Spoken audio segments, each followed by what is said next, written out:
Now that you've completed Section 1 on the worksheet, let's start filling out Section 2, which covers student dependency status. Questions in this section will determine whether your parents must provide information on the FAFSA on the web with you. Since many students have trouble answering some of these questions, I'm going to highlight the questions to make sure you correctly answer them. Okay, the first question you shouldn't have any problems answering. Were you born before January 1st, 1986? For the next question, as of today, are you married? Be sure to answer yes if you are separated but not divorced. And as of today means the date that you actually will be signing or submitting your FAFSA. For the next question, at the beginning of the 2009-2010 school year, will you be working on a master's or doctorate program? Take care answering. This question is for students who have already completed a 4-year bachelor's degree. So, if you are working on obtaining a master's or doctorate degree, answer yes. If not, answer no. For the next question, are you currently serving on active duty in the U.S. Armed Forces for purposes other than training? Also answer yes or no.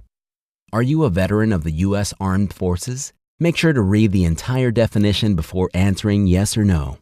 Do you have children who receive more than half of their support from you? Answer yes or no. If you have a child that someone else supports, be sure to answer no.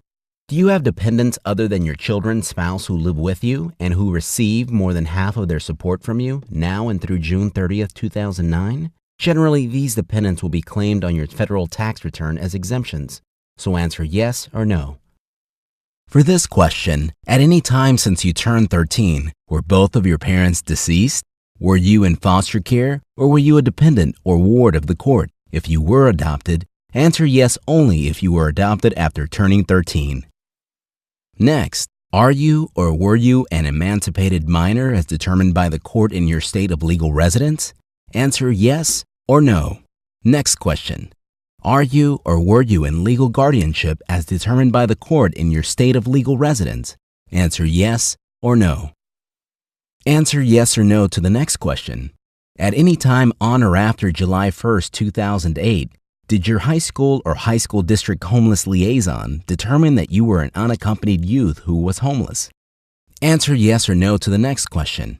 At any time on or after July 1st, 2008, did the director of an emergency shelter or transitional housing program funded by the U.S. Department of Housing and Urban Development determine that you were an unaccompanied youth who was homeless? And the next question regarding dependency status. At any time on or after July 1st, 2008, did the director of a runaway or homeless youth basic center or transitional living program determine that you were an unaccompanied youth who was homeless or were self-supporting and at risk of being homeless? Answer yes or no. For the above questions, homeless means lacking fixed, regular, and adequate housing, which includes shelters, motels or cars, or temporarily living with other people because you had nowhere else to go.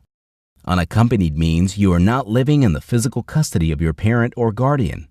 Youth means you are 21 years of age or younger, or you are still enrolled in high school as of the day you signed this application. Now, if you answered yes to any one of these 13 questions, you do not have to provide parent information. However, if you answered no to all 13 questions, then you must provide parent information. And that's it. You have just completed Section 2. You're now ready to take on Section 3, and Maria will cover that section with you. So click the Step 3 Module C button to begin.